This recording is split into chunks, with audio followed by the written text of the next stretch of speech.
আগামীর বাংলাদেশের বাঁচা মরার প্রশ্ন। 24-এর জুলাই সনদের আইনি ভিত্তি, 24-এর গণ অভ্যুত্থানের রাষ্ট্রীয় স্বীকৃতির প্রশ্ন, 24-এর জুলাই সনদের আইনি ভিত্তি আমার হাজার হাজার মায়ের কোল খালি করা আমাদের শহীদদের পবিত্র রক্তের প্রতি শ্রদ্ধার প্রশ্ন।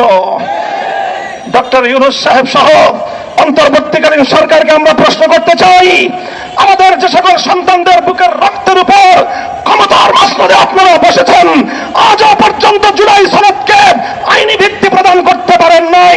লজ্জা হওয়া উচিত আপনাদের।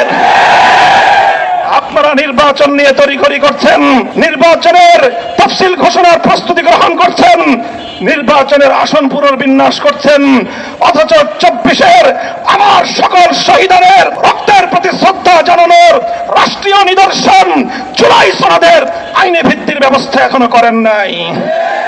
পরিষ্কার ভাষায় বলতে চাই, জুলাই সনদের আইনি ভিত্তি প্রদান করে তার ভিত্তিতে আগামী ফেব্রুয়ারিতে বাংলাদেশের 13শ জাতীয় সংসদ নির্বাচন অনুষ্ঠিত হবে। বিকল্প কোন চিন্তার সুযোগ বাংলার মাটিতে নাই। এজন্য আমাদের স্পষ্ট দাবি, রাষ্ট্রপতির আদেশের মাধ্যমে প্রাথমিক জুলাই সনদের আইনি ভিত্তির প্রাথমিক মর্যাদা প্রদান করতে হবে। এরপরে আগামী জাতীয় নির্বাচনের উল্লেখযোগ্য পূর্ব সময়ে একটা যৌক্তিক সময় হাতে রেখে গণভোটের মাধ্যমে জুলাই সনদকে গণভিত্তি এবং রাষ্ট্রীয় আইনি ভিত্তি প্রদান করতে হবে। সেই জুলাই সনদের ভিত্তিতেই 13শ জাতীয় সংসদ নির্বাচন অনুষ্ঠিত হতে হবে।